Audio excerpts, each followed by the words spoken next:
kehidupan kita sehari-hari. Karena ilmu yang beliau sampaikan begitu sangat penting untuk kita. Dan mudah-mudahan kita terus bersemangat dalam menuntut ilmu syar'i, karena menuntut ilmu sudah dikhabarkan oleh Nabi SAW, yaitu salah satu jalan untuk menuju kita ke surganya Allah Subhanahu wa taala. Ya mungkin itu saja, dan nanti ketika ada sesi istirahat, mungkin jamaah yang ingin ngopi bisa di belakang untuk santai-santai seperti itu. Nah, mungkin itu saja yang dapat kami sampaikan. Billahi taufiq wal hidayah. Assalamualaikum warahmatullahi wabarakatuh.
Arah sini, Pak, dekat.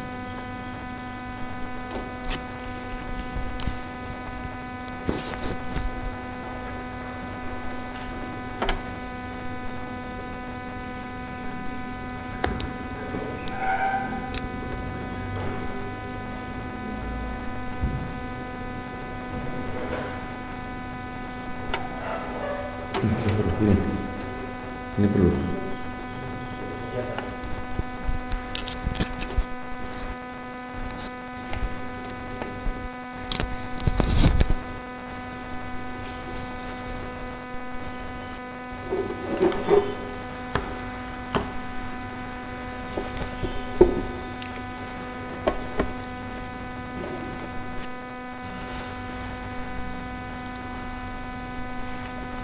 Assalamualaikum warahmatullahi wabarakatuh.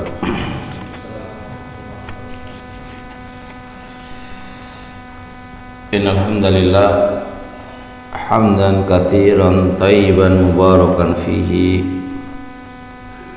kama yuhibbu rabbuna wa yarda. Asyhadu an la ilaha illallah wahdahu la syarikalah wa asyhadu anna Muhammadan abduhu wa rasuluhu la nabiyya ba'dah.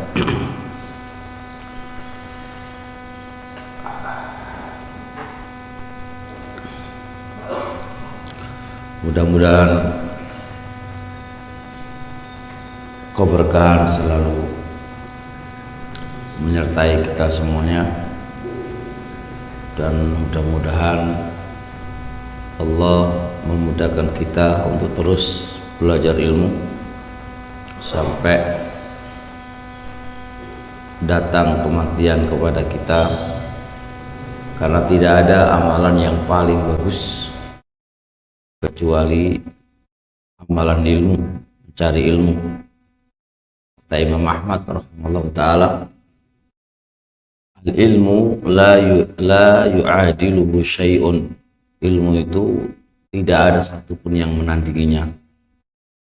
Al-ilmu la di situ nafi, yu'adiluha syai'un nakiro fi siyaqi nafi, itu yufidul umum. ayu syai, suatu apapun, ibadatan kana au dunyawiyatan kana, urusan ibadah, urusan dunia, tidak ada yang bisa menandinginya ilmu. Ilmu itu nomor satu, Pak. Kalau ilmu memiliki keutamaan yang demikian itu, dan itu nggak bisa terwujud kecuali dengan duduk di majelis ilmu, maka la yatimu syai', atau dengan kaidah al-wasailah kamul maqasid, wasilah menuju kepada ilmu juga memiliki hukum. Nah, wasilah menuju kepada ilmu berarti apa?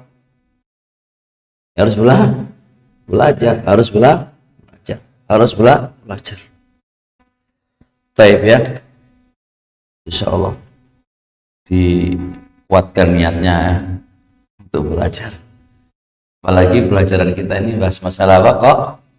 Kaidah fikih ya, pondasi-pondasi yang akan dibangun hukum fikih di atasnya. Masuk pada melanjutkan beberapa bulan yang lalu ya. Sebelum kita bahas kaidah sebelumnya, anak ingin sampaikan sebuah taksil ilmi yang harus dipahami oleh para penuntut ilmu berkaitan dengan masalah fikih. Masalah fikih itu ada 3 keadaan, Pak ya. Pertama, masalah yang sudah disepakati oleh para ulama. Kalau masalah sudah disepakati oleh para ulama, kita nggak boleh menyelisih ijma, karena ijma itu sudah hujjah. Bahkan yang menyelisih ijma itu diingkari, karena sama aja dia menyelisih dalil. Dan inda jumhur ahli ilmi, ijma itu adalah dalil yang nomor 3 dari urutannya: Al-Quran, Sunnah, Ijma, dan Qiyas. Ini yang pertama harus pahami. Yang kedua, ada yang namanya masalah ijtihadiyah. Masalah apa tadi? Ijtihadiyah. Apa makna dari ijtihadiyah? Adalah masalah itu diperselisihkan oleh para ulama, cuma masing-masing itu ada dari level. Yang A pegangannya juga kuat, B juga pegangannya kuat. Nah, masing-masing ada ulamanya, masing-masing ada dalil yang kuat. Maka masalah kayak gini nih, ikhwan, kita berikan kepada masing-masing orang yang berijtihad sebatas ilmu yang nyampe kepadanya, dan nggak boleh saling mengingkari. Nggak boleh. Antum pakai itu terserah, dia pakai itu terserah. Oleh karenanya Al-Imam Ibnu Taimiyah mengatakan la ingkara fil masail al-ijtihadiyah, tidak boleh saling mengingkari dalam masalah urusan ijtihadiyah. Jadi dia mau jalan pakai ini terserah, ini jalan pakai ini terserah. Jelas ya? Nggak boleh saling apa? Saling diskusi terserah. Yang namanya diskusi kan, tinggal hasil terakhir dari hasil ijtihadnya dia, kemana dia mau memilih. Nggak usah diingkari. Paham ini? Ketiga, ada yang masalah khilafiyah. Masalah khilafiyah itu masalah terjadi ada perbedaan di antara para ulama. Cuma salah satu darinya ada yang lebih kuat dibandingkan dengan yang lainnya. Bedanya dengan poin yang kedua tadi, yang kedua itu saling kuat, sama-sama kuat. Masalah diperselisihkan tapi sama-sama kuat. Kalau masalah khilafiyah ini ada yang lebih kuat dibandingkan dengan yang lainnya. Nah, kalau begini keadaannya, apa sikap seorang penuntut ilmu? Ngambil yang paling kuat. Allah mengatakan wa'mur qaumaka ya'khudhu bi ahsaniha. Perintahkan kaummu untuk mengambil qaul yang paling terbaik. Dan itu wajib bagi penuntut ilmu dan seorang muslim harus mengambil yang paling kuat dari pendapat-pendapat yang ada. Dan pendapat yang paling kuat otomatis disertai dengan apa? Dalil minal Quran wa minas sunnah, dan disertai dengan kaidah-kaidah maslahah, mafsadah, kaidah-kaidah fikih, usul fikih dan seterusnya. Jelasin soalnya masalah yang nomor 4, perselisihan yang tidak ada satu-satu perselisihan yang salah satunya nggak ada dalil sama sekali. Ini nggak usah ditolak, Pak, karena nggak ada dalilnya, nggak usah ditolak. Karena apa? Karena dia beribadah, dia mendatangkan masalah yang itu nggak ada dalil. Dia nggak punya dalil untuk menyelisih dalil, nggak usah ditolak, nggak usah ditolak. Kenapa? Karena nggak ada dalil yang dia jadikan landasan. Bisa dipahami? Ada contoh. Kita katakan sholat tahiyatul masjid. Gampangan ya. Ulama berbeda pendapat. Ada yang bilang wajib, ada yang bilang sunnah. Lalu ada orang mengatakan tahiyatul masjid hukumnya haram. Wah, mantap kan? Ini masalah menjadi 3 akwal, Pak ya. 3 akwal kan, 3 pendapat. Ada yang bilang wajib, ada yang bilang apa? Sunnah, ada yang bilang haram. Maka pendapat yang mengatakan haram ini kira-kira ada landasannya nggak dari dalil? Nggak ada, Pak, nggak ada. Kita udah teliti, nggak ada. Berarti yang pendapat yang ngomong haram itu nggak usah ditolak. Kenapa? Karena nggak ada landasan dalil, nggak ada landasan dalil. Ada pun masalah khilafiyah atau masalah khilafiyah wajib atau haram, wajib atau sunnah, ini bisa orang mengatakan itu adalah ijtihadiyah, bisa begitu. Bisa jadi orang itu mengatakan khilafiyah sesuai dengan pandangan orang. Mungkin anak pribadi, anak menganggap ini anak pribadi dan saya punya buku masalah ini, tahiyatul masjid bagi saya yang saya condongi, sudah bukan pendapat saya gitu kan. Saya juga ikut ulama gitu kan. Yang saya pilih adalah sunnah. Tapi yang pasti bagi saya kan. Nah, mungkin bagi antum apa? Wajib. Kan laka dalik. Antum punya begitu, saya juga punya begini. Apakah antum mengganti saya? Enggak bisa. Loh, mana dalilnya? Apa yang saya pegangi adalah qaul jumhur ahli ilmi. Mayoritas ulama berpendapat itu adalah sunnah. Kemudian yang kedua, rijal kaum pendapat tak, itu bukan dalil kan? Antum pakai jumhur itu bukan dalil gitu kan? Cuma saya sampaikan dulu, ini qaul jumhur ahli ilmi. Supaya jenengan kok sunnah itu ada saja meneliti yang saya tahu wajib hukumnya gitu kan, Pak ya. Ini qaul jumhur ulama. Nah, ada dalilnya. Ada dalilnya. Yaitu dalil-dalil yang dipakai oleh sebagian ulama yang mengatakan wajib, dan itu memang ada perintahnya, Pak, ada perintahnya. Dan asal dalam perintah itu hukumnya wajib, ini dipalingkan dengan ikrarnya Nabi, pengikrarnya Nabi. Dalam hadis Bukhari, ada 3 orang datang ke masjid, dan Nabi itu waktu udah halal kok.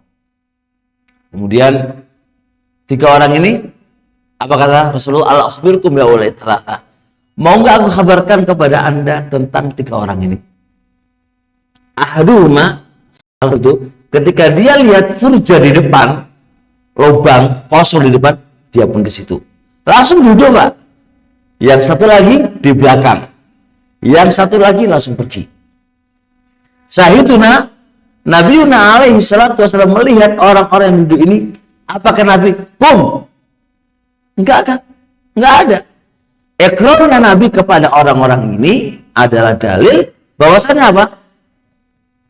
Itu pemaling dari wajib menjadi sunnah. Nah, bagi saya itu rajih. Bagi antum mungkin tidak gitu kan. Masih condong pendapat yang mengatakan wajib. Ya, fana kadzalik. Ya kan masalah diskusi ilmiahnya. Misal itu masalah hukum sholat jamaah. Bagi antum apa? Wajib. Bagi saya sunnah. Dan masalah ya. Jumhur ahli ilmi mengatakan sholat jamaah itu hukumnya sunnah. Dan sunnah muakkadah. Wa taqul jumhur. Antum bilang apa? Wajib. Antum masa mentahdir saya gara-gara ini? Enggak ya? Insyaallah. Jadi masalah yang harus kita cermati dengan baik. Jadi kalau kita tahu satu pendapat, kita suka mengingkari orang kan banyak. Tayyib. Insyaallah. Nah, sekarang kita mulai ngaji di kaidahnya, Pak. Kita masuk kaidah yang 11 Pak ya. Dan kaidah yang ke-12 anak gabung jadi satu. Kira selalu berkaitan. Fokus ya, fokus. Baca kaidah Pak harus fokus Pak ya, nggak boleh nyantai. Harus fokus. Udah. Kelihatan nggak?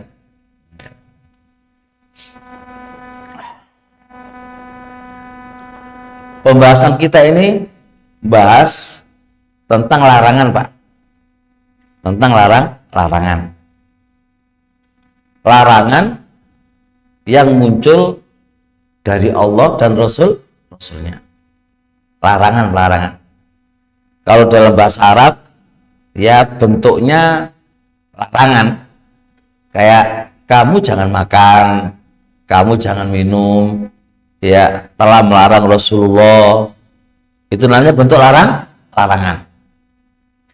Pertanyaannya adalah apakah semua larangan Allah, larangan syariat, kalau kita langgar itu batal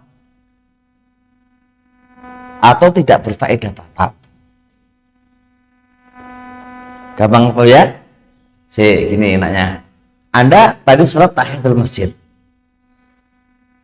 Sholat tahiyatul. Ketika dia sholat tahiyatul masjid, ada beberapa larangan yang dia larang, yang dia langgar. Contoh, dia sholat pakai ngelembrekan kainnya di bawah mata kaki. Pertanyaannya, sholatnya batal apa enggak? Ini pembahasan kita. Jangan bilang enggak ngesik, ntar dulu. Belum selesai kaidahnya kok. Kita harus tahu kaidah dulu. Batal enggak sholatnya? Contoh kedua, dia sholat tidak wudu, ya kan? Dia melanggar larangannya, melanggar perintahnya Allah. Suruh wudu dulu baru sholat kan? Ya ayyuhalladzina amanu idza qumtum ilas sholati faghsilu wujuhakum, suruh wudu dulu. Nah, batal nggak sholatnya dia? Betul? Ketiga, dia sholat pakai kopiah nyuri. Batal nggak sholatnya dia? Nah itu loh. Jadi sebuah larangan yang dilakukan oleh seorang hamba. Bagaimana kita menghukumi tentang ibadahnya dia? Sah atau tidak sah? Kalau sah jelas berdosa ya. Sah atau tidak sah? Kalau sah pasti berdosa wong dia melakukan sebuah pelanggaran. Nah, ketemu gak ini? Kaidahnya ada ini maksudnya. Kebayang nggak masalahnya? Kebayang ya? Contoh kedua, puasa. Puasa Pak. Puasa itu dilarang nggak berdusta? Ketika puasa dilarang. Puasanya sah atau tidak sah? Ini kita akan bahas nanti ini. Dia puasa tapi nonton film porno. Sah nggak puasanya? Pembahasan. Dia melanggar aturan. Orang haid lalu dia ngeyel puasa, sah apa enggak? Nah, kayak gini halnya kayak gini butuh kita tahu hukumnya. Enggak. Penting kan hukum ini, penting kan kaidahnya kan? Ya iyalah. Nah, anak kasih garis dulu Pak ya. Anak garis dulu. Kita nih.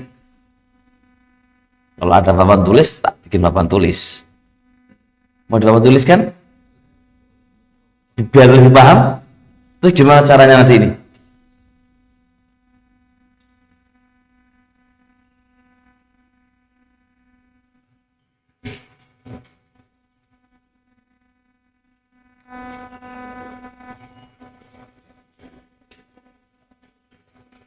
Kayak ngajari kuliah Pak ya, harus digambar dulu ya, terkadang dibutuhkan.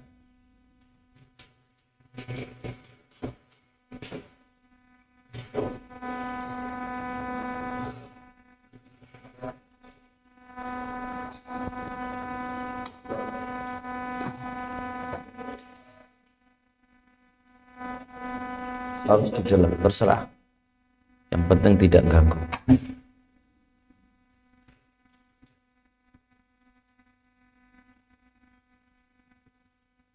Ini gimana ini? Ini bisa dalam? Agak mepet Pak. Ini dipanjangkan.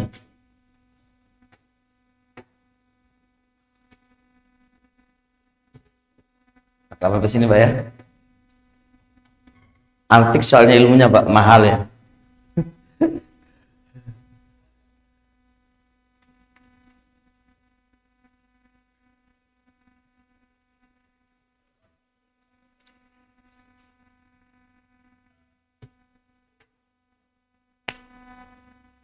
Ya.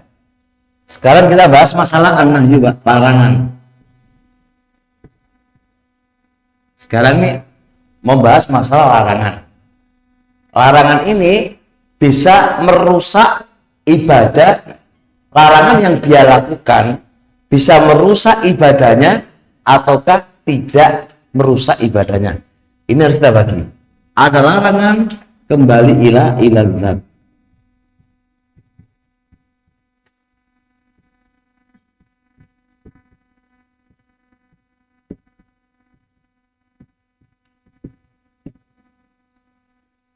Ya, ada larangan kembali ke zatnya, dipahami dulu. Ada larangan kembali ke syaratnya. Ada larangan kembali kepada perkara luar. Ini dipahami dulu, cara mainnya dulu. Pun paham ya? Paham ya? Ada larangan kembali ke mana? Zat. Ada larangan kembali ke mana? Syarat. Ada larangan kembali ke perkara luar. Larangan kalau kembali ke zat itu butlan. Larangan kembali ke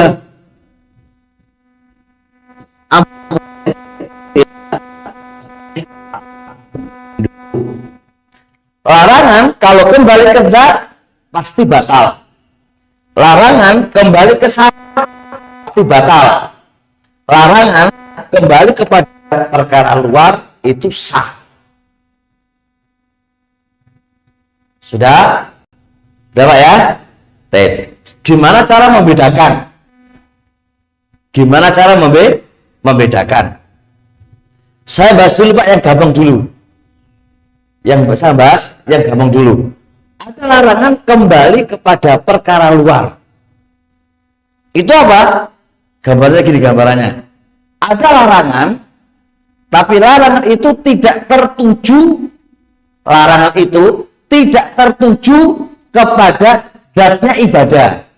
Anda ingatkan lagi, ada larangan yang larangan itu tidak tertuju kepada zat ibadah. Tapi larangan itu bersifat umum. Itu namanya larangan kembali kepada perkara luar. Contoh, isbal. Larangan isbal. Apa isbal itu? Melembrekan kainnya di bawah mata kaki. Itu namanya isbal. Paham nggak ini teman-teman? Pertanyaannya sekarang, Larangan isbal ini umum atau ditujukan hanya ke sholat? Umum. Umum ya? Yakin? Yakin. Kok kayak slow santai. Gembira. Orang itu bisa paham lapang dada, Pak. Lapangkan dulu dadanya akan paham. Orang kalau sempit dadanya mana bisa untuk paham. Antum punya masalah besar, sempit dadanya. Pelajaran enggak dong, Pak. Enggak paham karena ada sempit dadamu. Lapangkan dulu, seluas lapangan. Nanti masuk semuanya nanti itu. Udah ya? Berarti andai kata ada orang yang sholat dan dia apa? Isbal, lembrelkan kainnya di bawah mata kaki, berarti apa? Sah. Berdosa karena dia isbal. Dan larangan isbal tidak dikhususkan di dalam sholat. Berarti larangannya kembali kepada perkara luar. Dong, belum selesai. Tapi ada sebuah hadis. Ini ada sebuah hadis. Hadis ini harus fokus, Pak ya. Ini harus fokus dulu. Ada sebuah hadis. Hadis ini pernah Rasulullah, hadis yang Nabi Tawhiri. Pernah Rasulullah itu melihat seorang laki-laki yang isbal ketika sholat. Apa kata Rasulullah? A'id sholat, ulangi sholat. A'id wudu'ak, sholat, ulangi sholat, ulangi wudu'mu. Disuruh ulangi wudu'nya, Pak, sampai 3 kali. Faqala Rasulullah alaihi salatu wasallam, lihat ini, innallaha la yaqbalu sholata musbilin izarahu. Sesungguhnya Allah itu gak menerima sholatnya orang yang isbal. Ayo biye. Hah? Apa?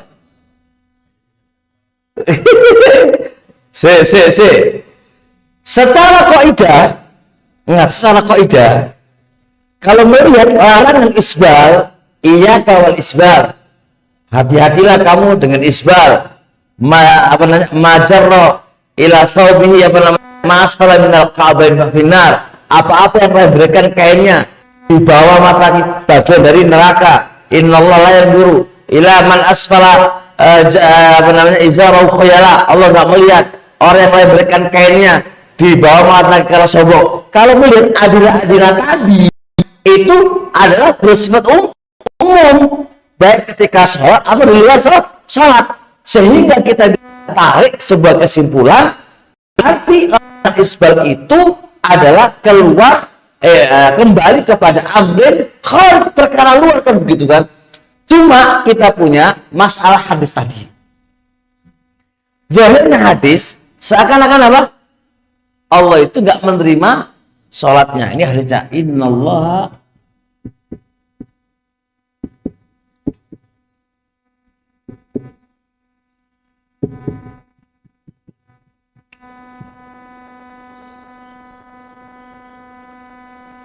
Allah nggak menerima sholatnya orang yang musbil, mereka kain di bawah mata kaki. Allah nggak menerima. Nah, ini dulu. Ini hadis diperselisihkan oleh para ulama. Gara-gara Abu Ja'far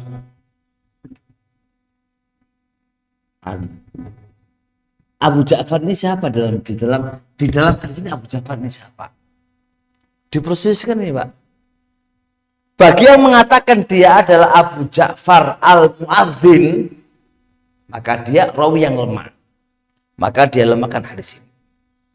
Barang siapa yang mengatakan dia Abu Ja'far, bukan Abu Ja'far Mu'adzin, anak tali saya ada, bukan Abu Ja'far al-Mu'adzin, rawi yang lain, tapi mirip kunyanya, namanya Abu Ja'far, dan dia itu thiqah, maka dia akan katakan dia adalah hadis yang sahih.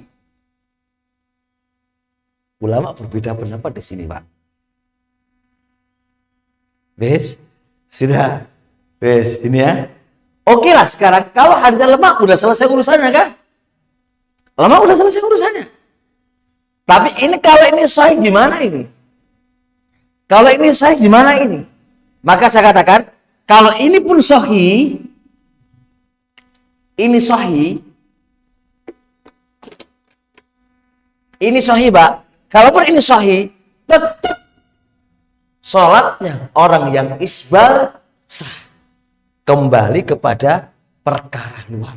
Tetap. Kenapa begitu? Lihat. Bahasa Allah tidak menerima, ini Pak. Allah nggak menerima itu dua kemungkinan. Allah nggak menerima sholatnya alias batal. Atau Allah nggak menerima pahalanya. Ajrohu pahalanya. Jadi layak bal tidak menerima sholat orang yang musbil, bahasa tidak menerima, itu dua kemungkinan. Kemungkinan yang pertama tidak menerima sholatnya alias batal. Dan kemungkinan yang kedua tidak menerima apa? Pahalanya. Kalau nggak menerima pahalanya, sholat biasanya sah.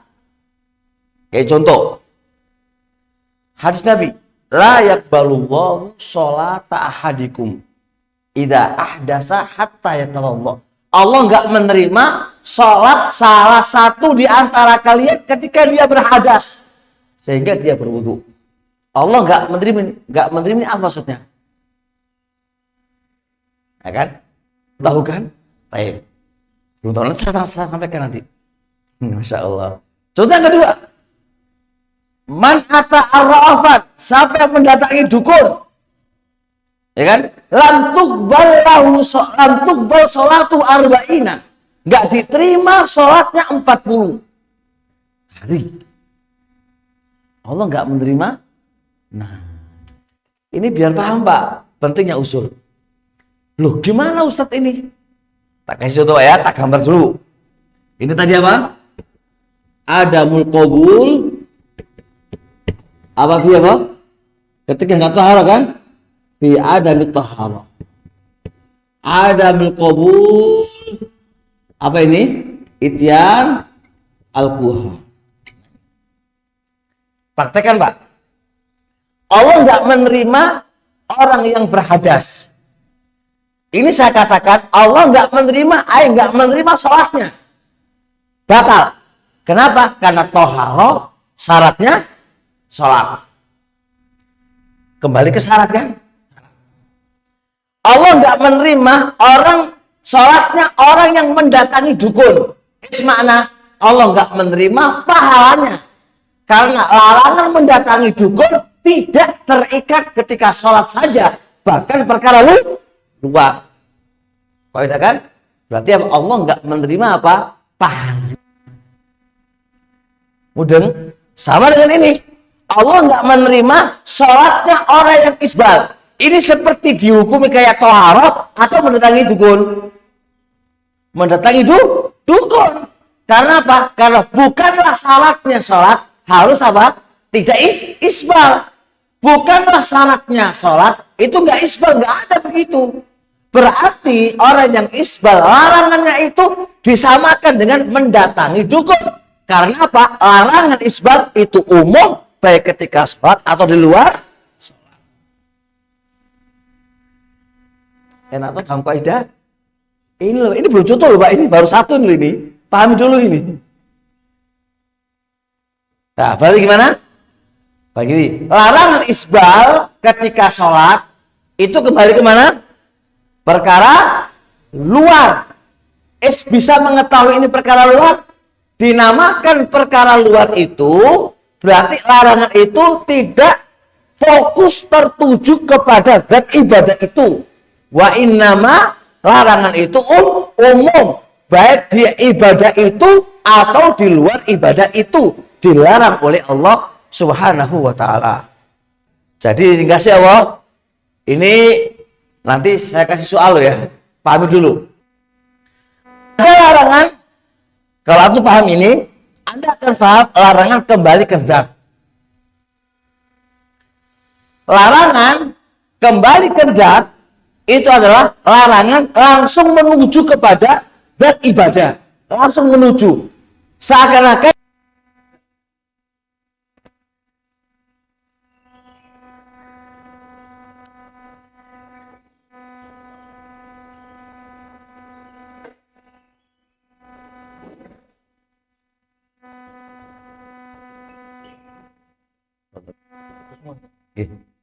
udah kan aman. Ini enggak Ustaz. Ini enggak.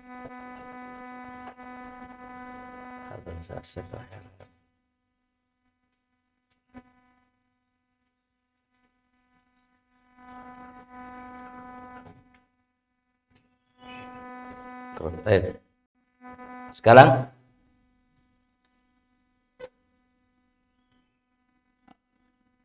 nah Rasulullah Pak. Baik. Nah Rasulullah as-saum. Rasulullah melarang puasa di hari raya. Berarti puasa ini dilarang kapan? Ini larangan kembali kemana ini?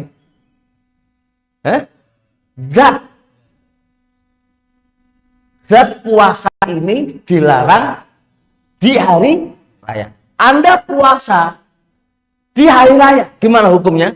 Batal. Karena apa? Karena larangan puasa sudah jelas-jelas diikat di hari raya. Ente masih ngeyel, terus poso hari raya, batal.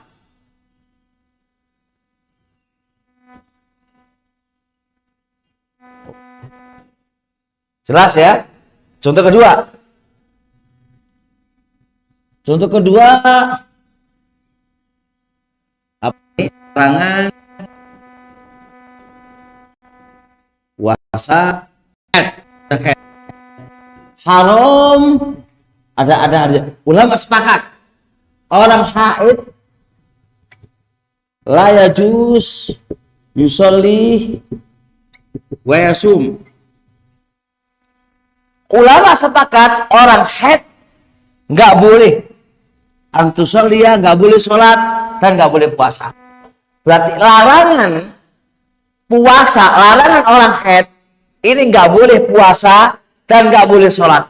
Ini zat atau syarat? Zat. Maka orang yang haid ketika haid ngeyel poso, masih ngeyel poso, masih ngeyel sholat, gimana hukumnya? Batal. Karena kembali ke zat. Ya, kembali ke syarat. Anda kalau kembali ke syarat, Anda harus paham syarat-syaratnya. Apa syarat-syaratnya sholat? Kalau syarat-syaratnya sholat Anda langgar, berarti batal. Gampang nggak lo melihat syarat, Pak? Tinggal Anda lihat ini syarat-syarat apa enggak? Ini syaratnya ibadah apa enggak? Kalau syaratnya berarti batal. Nah, contoh. Naha Rasul al-bai fima la yamlik. Rasulullah melarang jual beli barang yang dia tidak miliki. Lalu Anda nggak punya barangnya, lalu Anda transaksi, batal apa enggak? Kenapa batal? Bisa enggak? Bisa syarat. Syaratnya jual beli apa? Harus punya barangnya. Harus punya barangnya. Anda paham kan? Syaratnya jual beli harus punya barangnya.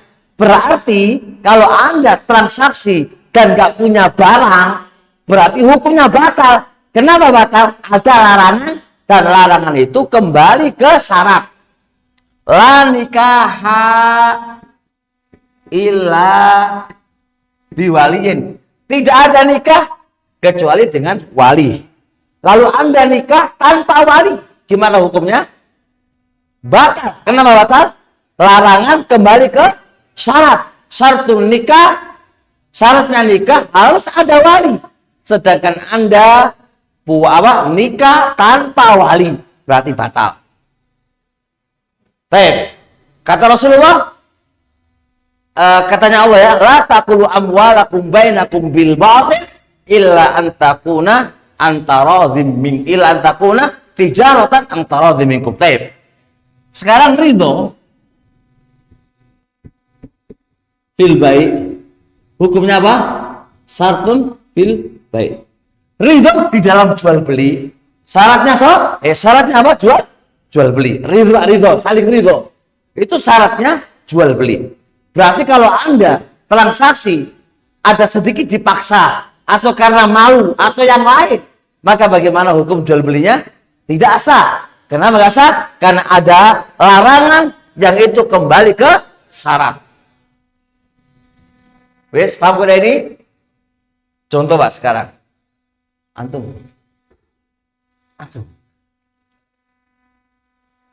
sholat pakai jam gosok. Sholatmu sah nggak? Kok bisa sah? Perkara luar. Santai. Antum yakin?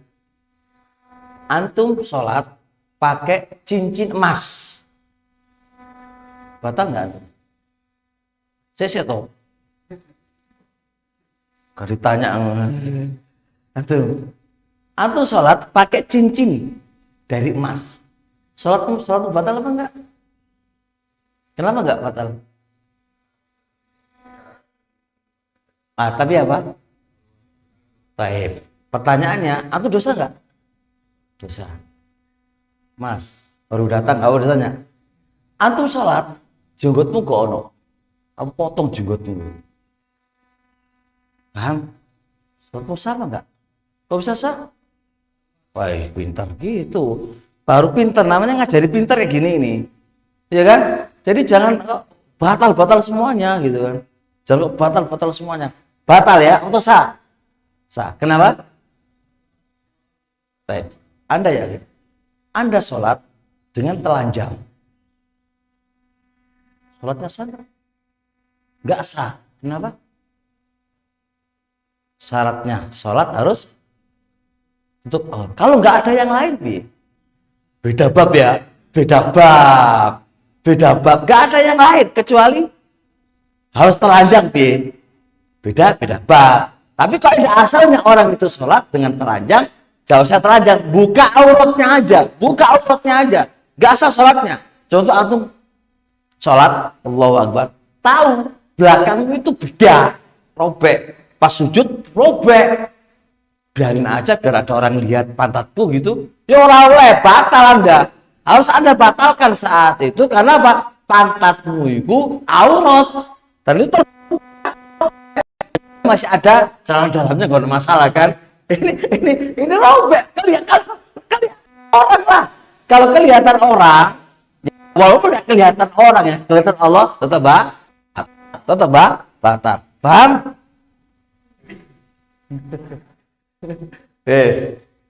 Udah ya, deal, lanjut.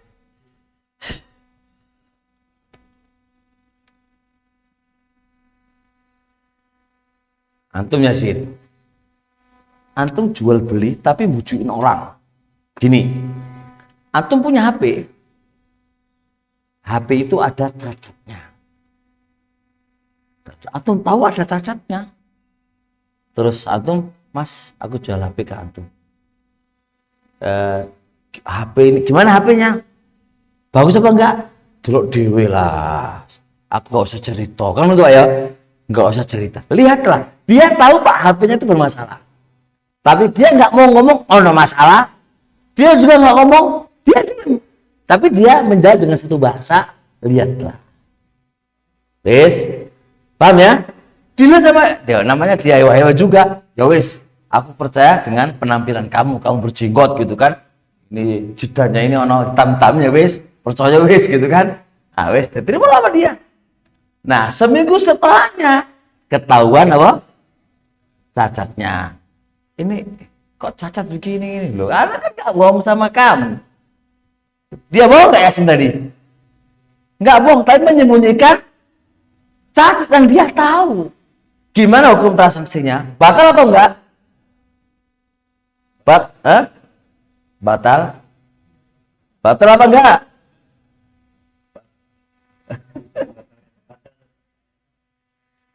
Batal apa enggak? Antum bilang batal. Yakin? Antum bilang batal, Pak?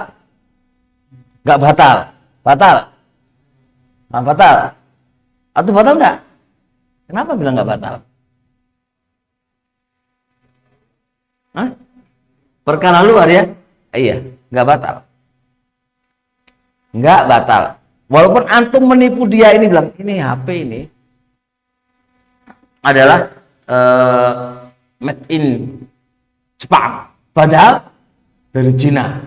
Atau bujuk India. Walaupun Anda bujuk India, pendapat yang paling kuat itu adalah tidak batal. Kembali kepada perkara luar. Mau dalil ala hadza adalah qaul Rasulullah alaihi wasallam, la tusirru al-ghanama wal ibila. Kamu jangan berbuat tasriyah. Apa sebut tasriyah? Mengikat puting onta yang di onta perahan. Onta perahan itu Pak, dia ketika mau jual itu diikat dulu biar kelihatan gede gitu kan. Dah paham, dijual di pasar. Orang melihat ketika dia diperah sekali, kok dapat banyak gitu kan. Berarti ini susunya banyak, air susunya banyak. Ternyata dibelilah oleh dia. Ketika dia dibeli, hari kedua lebih sedikit. Hari ketiga, hari keempat kosong. Berarti dia menipu nggak? Menipu. Apa kata Rasulullah? Faman ibta'aha, maka barang siapa yang membelinya, bahwa bi khairin nadharaini, maka dia punya dua pilihan yang terbaik. Imma lanjut, wa imma dikembalikan. Rasulullah ngasih pilihan, menunjukkan bahwasanya transaksi itu sah. Kalau itu andai kata batal, nggak mungkin dikasih pilihan. Maka berarti transaksi yang ada unsur kedustaan atau ada unsur penipuan, itu larangan itu tidak hanya pada jual beli, tak akan tetapi kepada perkara luar. Karena menipu orang tidak terikat pada jual beli, ngapusin orang tidak terikat pada jual, apapun bentuknya yang itu adalah ngapusin atau bujuin, maka itu termasuk larangan kembali kepada perkara luar. Mafhum? Paham? Ya. Ya. Bukankah jual beli atau muamalah? Ya memang nggak boleh, bukan berarti syarat. Iya, nggak boleh, jangan dibangun itu masalah, dia dosa. Tapi bukan sebuah syarat. Nggak ada syarat-syarat dulu gitu, nggak ada. Udah ya, aman ya? Yes. Ada pertanyaan dengan kaidah ini? Ya.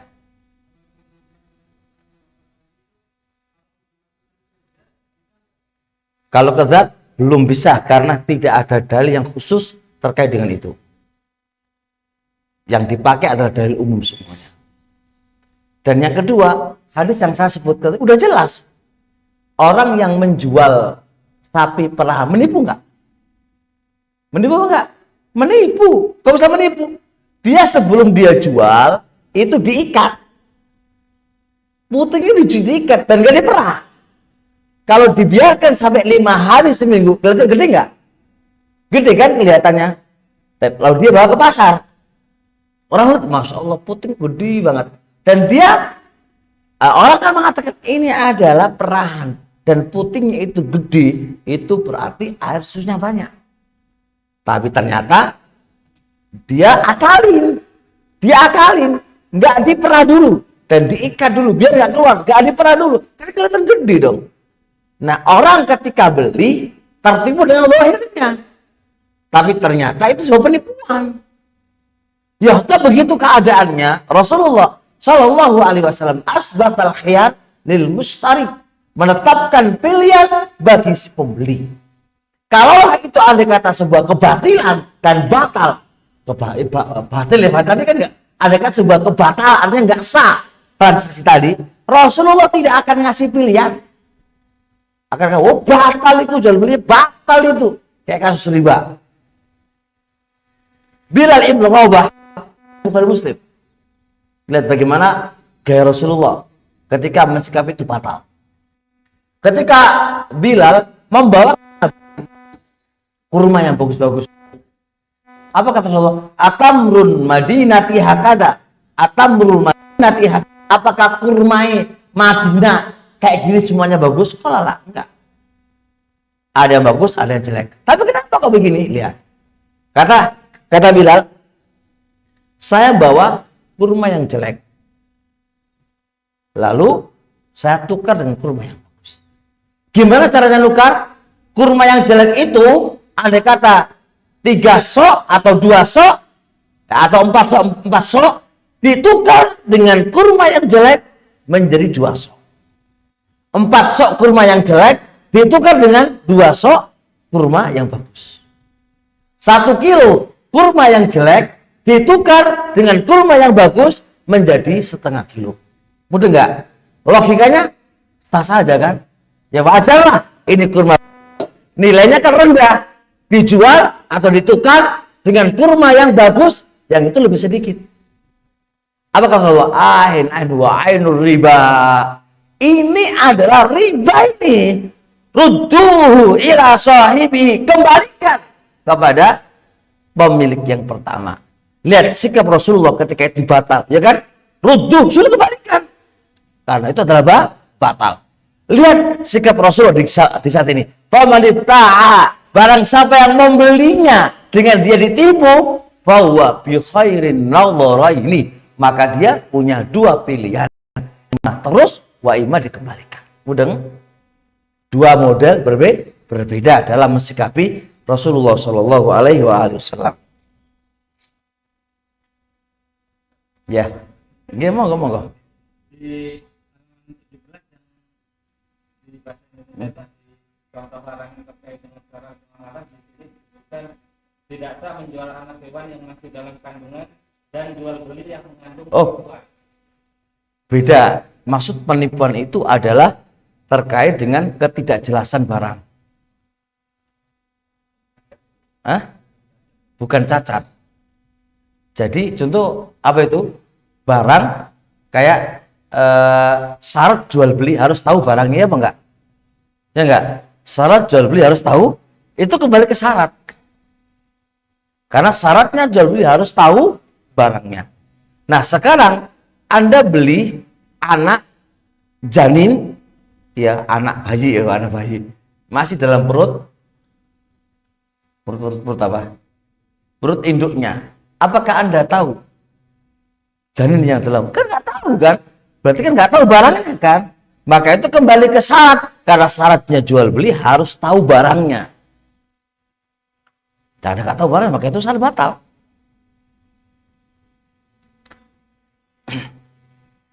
Aman? Aman. Insya Allah. Apa? Itu terjemahan.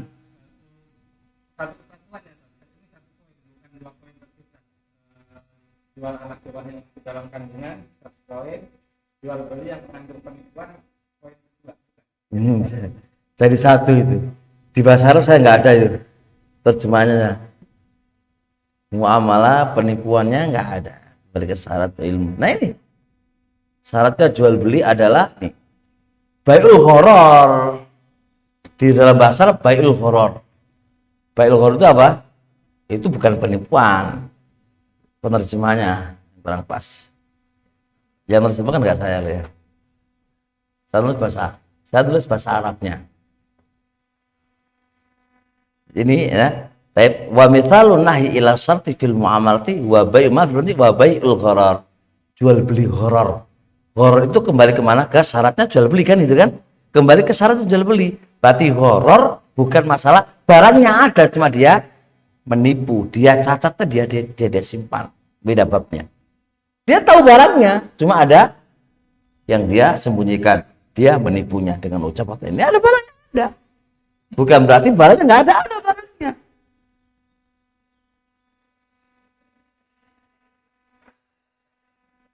Khair insyaallah. Ada yang lain tanyakan? Oke, monggo.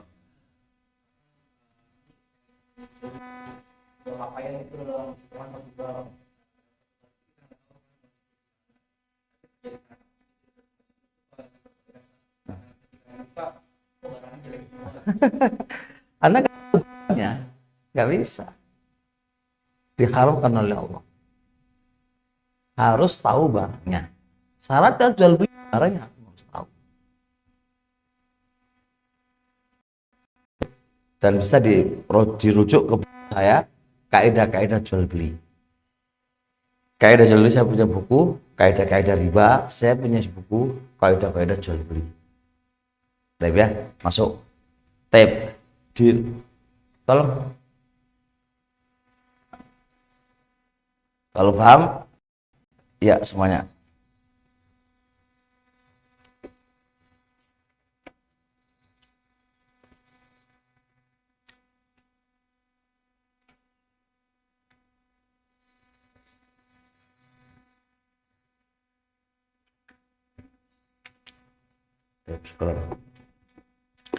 Kaidah yang ke-13, Pak. Kaidah bahas al-aslu fil asya al-ibah. Kaidah asal fil asya dalam segala sesuatu dari urusan dunia itu adalah mubah. Paham ini? Kalau sudah kita tahu kaidah asal, Pak, kalau kita tahu sudah itu kaidah asal, siapa yang mengharamkan harus mendatangkan dalil. Kalau dia tidak bisa mendatangkan dalil, harus diterima. Ingat, Pak, al-asal ini satu, dia punya cakupan banyak. Satu, zat. Dua, an-nafa'. Tiga, al-fi'lu.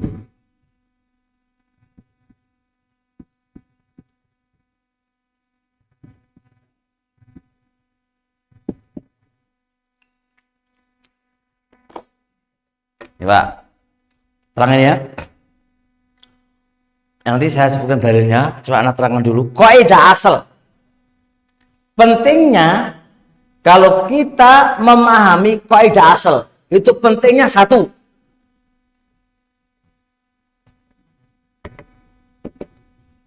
Kalau dibilang kaidah asal Pak, kalau kita sudah paham kaidah asal, kita punya dua faedah. Faedah pertama, man yuharrim ya'ti bidalil. Siapa yang mengharamkan harus mendatangkan dalil. Itu kaidah asal. Kaidah asal di dalam segala sesuatu itu mubah, kan itu Pak ya. Kita ngerti kaidah asal. Lu mengharamkan harus datangkan. Kedua, yurja inda syak. Dia akan dipakai ketika ragu. Iki boleh apa enggak ya? Iki boleh. Ketika ragu, Pak. Kalau ketika ragu, sudah ragu dibuang. Kembalikan kepada yakin. Dan yakin itu kaidah asal. Nah, itu pahami dulu. Ada dua faedah di dalam memahami kaidah asal. Ada dua faedah di dalam memahami asal. Kalau asal dalam urusan duniawiyah adalah mubah, misal contoh, siapa yang mengharamkan datang dalil. Itu memahami kaidah asal. Mudah ya? Kedua, ketika saat kita ragu, ini haram, apa boleh, atau apa, ada ragu-ragu. Kembalikan kepada asal. Karena asal itu yakin, dan ragu itu adalah kalah dengan yakin, dibuang. Al yakin la yazulu bisyak. Yakin nggak kalah dengan keraguan. Paham ya? Baik. Kata fil asya ini cakupannya banyak. Yang namanya sesuatu, ya kan? Hukum asal di dalam sesuatu. Mana sesuatu? Umum. Asya jamak dari syai'un. Jamak taksir dari syai'un. Maknanya umum. Hukum asal pada sesuatu. Sesuatu ini apa? Cakupannya zat. Ini kita ibaha boleh. Sananya. Apa hukum makan kelengkeng? Mubah berarti boleh dimakan. Zatnya hukum asal zat. Itu mau kelengkeng haram. Mana dalilnya? Dong ya, antum makan minuman Sprite, Coca-Cola. Dia zat ya, zat kan namanya zat. Zat Coca-Cola mubah untuk dimakan. Kaidah asal, Anda mengharamkan, mana dalilnya? Micin, Masako, zatnya Masako, zatnya micin. Berarti mubah untuk dimakan. Kaidah asal kan? Siapa yang mengharamkan? Dalilnya mana? Katakan dalil. Kata gak iso mengatakan dalil, jadi diterima. Kata Ibnu Hazm dalam kitab An-Nubat, "Qul hatu burhanakum in kuntum." Kalau lo jujur, datangkan buktinya. Enak kan Ibnu Hazm? Lo jujur, datangkan buktinya. Wes, paham gak ini? Zat Pak, zat. Ada orang memakai batu itu mau dipakai jadi rumah, boleh apa enggak? Terserah lah, ya. Dua, manfaat dari zat. Anda memanfaatkan dari sebuah zat, itu hukum asalnya mubah. Memanfaatkan, kita nggak bahas zatnya, tapi pemanfaatan dari barang. Saya kuliti apa? Kuliti sapi dibikin kerupuk, boleh apa enggak? Boleh, ya kan? Paham ya? Kalau ditanya, Pak, besi sama jadikan kerupuk boleh, Pak? Kenapa nggak boleh, Pak? Hah? Oh, pintar. Haram, Pak ya. Karena memudaratkan, makan besi yo mati kok loh, gitu kan. Nah, babnya lain kan, babnya lain. Nah, sekarang batu, semen Pak, semen dibikin rumah, memanfaatkan semen dibikin rumah, boleh apa enggak? Boleh. Kayu dibikin jendela, dibikin rumah, boleh apa enggak? Boleh. Bikin AC, Pak, memanfaatkan besi-besi yang apa, dibikin AC, boleh apa enggak? Boleh. Memanfaatkan sesuatu dari benda, kaidah asli adalah mubah. Siapa yang mengharamkan? Had dalil.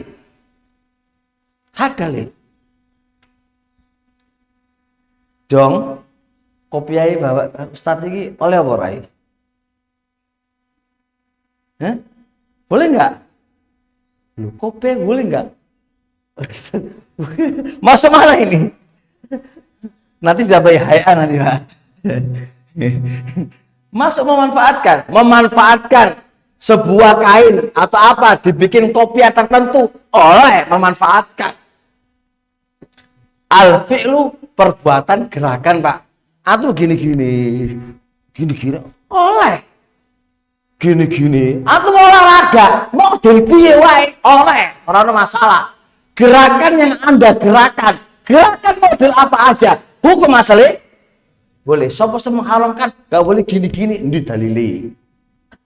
Orang senam itu gak ada masalah, boleh apa enggak? Antum mau model, wah terserah, mau jongkir balik terserah wis. Sementing jangan menghancurkan dirimu, wis gitu aja. Berarti senam boleh enggak, Mas? Kalau senam yang ada perempuannya itu beda lagi babnya. Kita nggak bahas ada perempuannya, kita bahas zat gerakan senamnya. Jangan salah paham, engkau digagali paham nanti itu. Katanya kalau bulan senam itu boleh, berarti boleh sama wanita. Waduh, mumet lagi aku nanti. Ya khusus perempuan lah. Udah, paham nggak ini? Terus, hukum asal adat istiadat. Adat kebiasaan manusia. Baik itu perbuatan atau apa. Hukum asalnya adalah mubah. Kayak apa adat istiadat? Kayak apa? Banyak. Bentuk baju. Baju koko, Pak. Iki piye? Baju koko ada apa ora?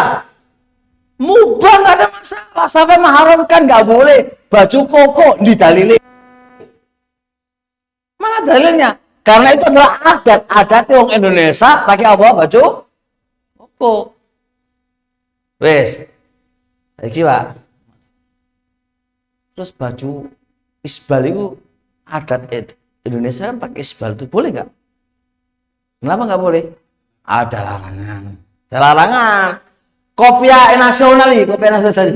Kalau boleh apa enggak ini? Adat orang Indonesia boleh. Sampai mengharamkan harus beranak enggak? Dalil. Ini apa ya? Ini impor. Apa kebiasaan orang Indonesia? Makan nasi uduk oleh wis. Nah, lagi kebiasaan orang Indonesia selamatan. Tahlilan boleh apa enggak? Kan kebiasaan itu. Kalau itu kebiasaan, enggak ada kebiasaan itu. Itu ada area agama. Beda babnya, Pak, kita enggak bahas itu. Yes. Muamalah. Transaksi apa saja. Muamalah model apa saja. Transaksi model apa saja. Hukum asalnya boleh. Sampai mengharamkan butuh dalil. Contoh, Pak. Transaksi antum beli bensin. Nggak ada orangnya.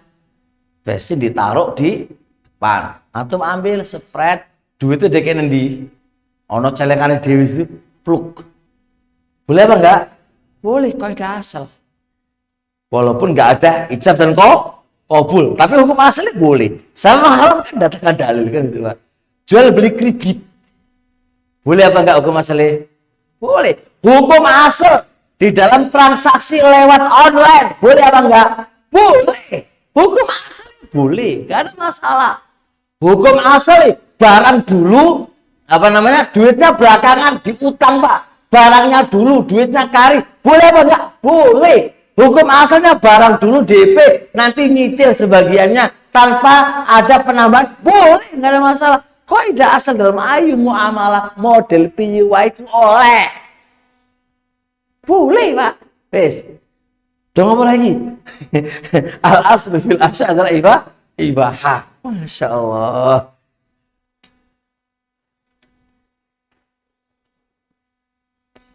Dah, untuk memahami ini, kaidah al-aslu fil asya adalah ibahah atau al-aslu fil asya adalah halal. Mana dalilnya? Dalilnya mana nih? Ana sebutkan dalilnya masing-masing. Yang pertama, firman Allah Subhanahu wa taala, "Huwallazi khalaqa lakum." Huwallazi khalaqa lakum. Dia Allah yang menciptakan. Khalaqa lakum. Ai khalaqa li ajlikum. Allah itu menciptakan karena kalian. Ma fil ardi. Apa saja yang ada di muka bumi. Lihat, apa saja. Apa saja yang ada di muka bumi, Allah ciptakan untuk siapa? Karena kita. Yang namanya karena kita dan untuk kita, berarti Allah hasilnya halal. Nah, kalau haram untuk apa? Saya sampean, Pak, diciptakan hasil ciptaan seseorang, aku nyiptakan ini untuk kamu. Tapi ini memadaratkan kamu. Gimana? Untuk apa kamu menciptakan sahabat sampai untuk aku? Ternyata ini memadaratkan aku. Allah menciptakan kita semua, menciptakan apa saja yang ada di muka bumi. Andai kata itu haram, untuk apa? Wong haram kok. Haram itu memadaratkan kita, Pak. Berarti nggak ada faedah. Allah ciptakan untuk kita, ternyata itu hukumnya haram. Berarti apa? Allah ciptakan untuk kita, yastalzim, mengharuskan, itu adalah halal untuk kita. Dan boleh kita manfaatkan. Yang ngantuk. Pak, yang paling belakang. Betul ngantuk, Pak? Kau ngantuk nih. Ya.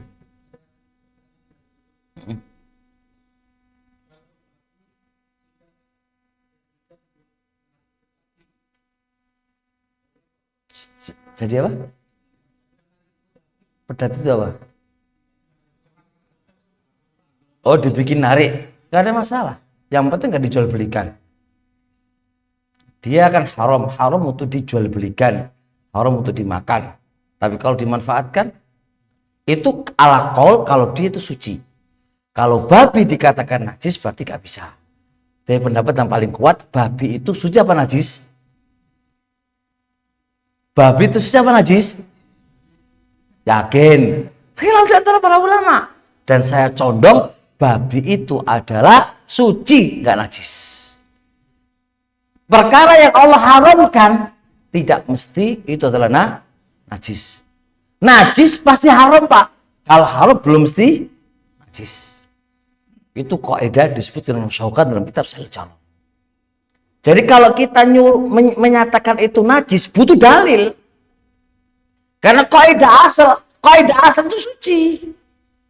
Apapun, binatang apapun, pohon-pohonan apapun, batu-batuan apapun, itu hukum asalnya adalah suci dan halal. Karena Allah ciptakan babi, berarti kan untuk kita kan awalnya kan? Untuk kita, Pak. Terus Allah haram. Haram ya haram saja.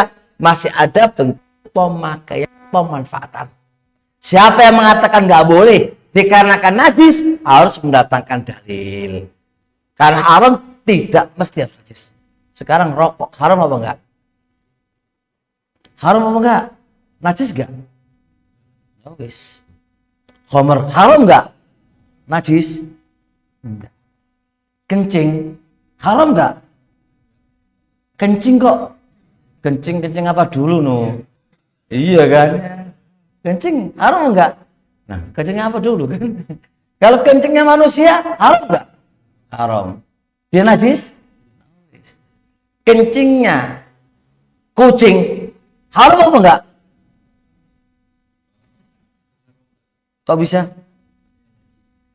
Kok bisa untuk katakan kencingnya itu haram? Mana dalilnya?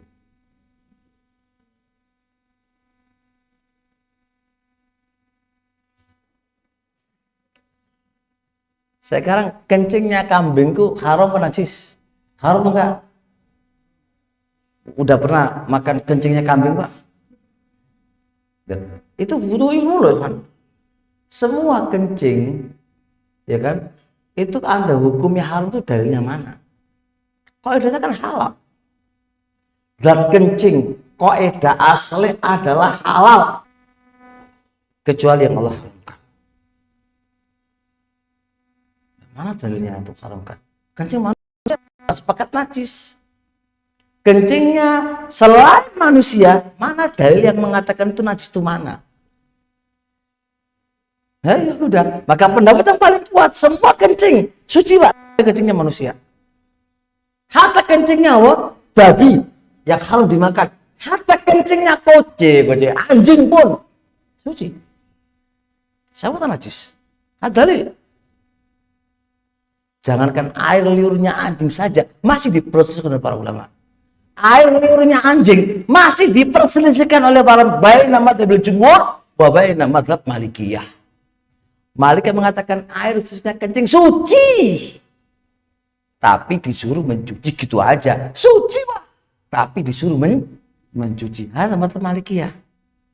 Dan saya ditulis buku saya tulis di buku saya Dakhil Nafisah, saya condong pendapat yang mengatakan itu suci, tapi wajib dicuci. Karena perintah mencuci tidak mesti itu karena najis. Banyak ilmu, Pak. Ustadznya membuat ada aja ustadznya gitu ya. Ada aja gitu kan.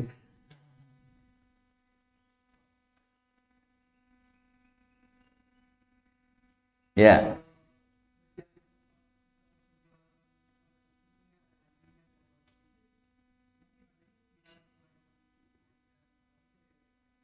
Yo, kalau haram, Pak, gak boleh dijual belikan, Pak. Oh, yang haram jangan diikut transaksi, Pak, gak boleh. Idza harrama syai'a harrama thamana. Apabila Allah mengharamkan barang itu, Allah haramkan transaksinya. Loh, podo wae, Pak. Pekerja kena hukumi. Anda sebagai pekerja, Anda itu wikala, Anda diwakilkan supaya untuk transaksi. Sebenarnya yang transaksi jenengan bukan bosnya. Jenengan dikasih wikala, dia itu jenengan enggak. Ini aku mau beli babi. Enggak, Pak, babi haram, Pak. Kambingnya Pak iki ngono, wani sampean ngomong ngono. Berani.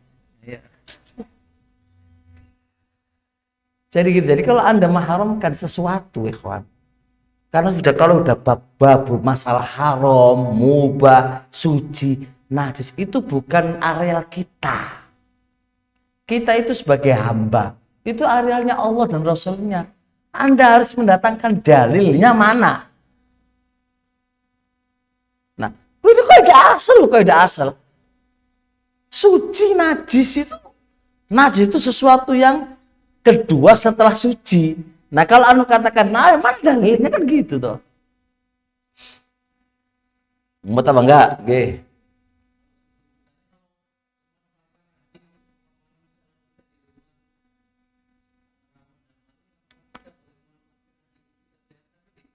Oke, memang ada hadis.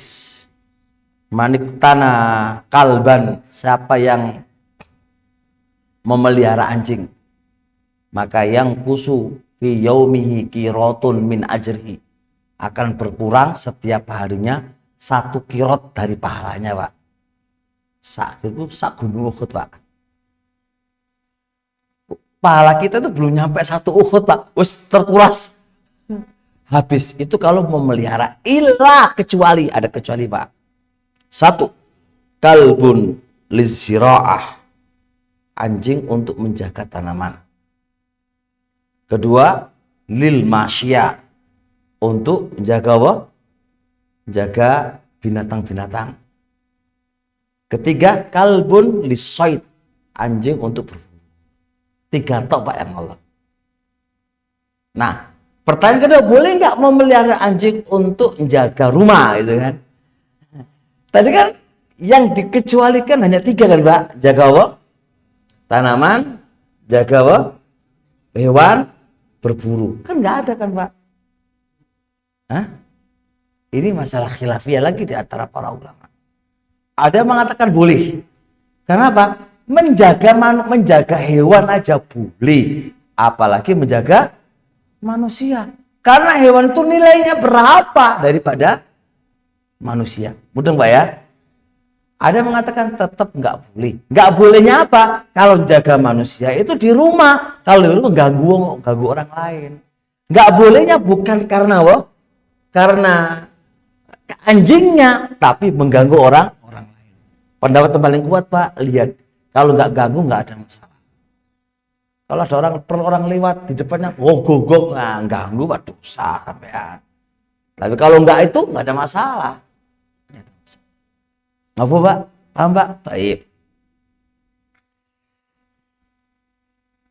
Asik belajar insya Allah.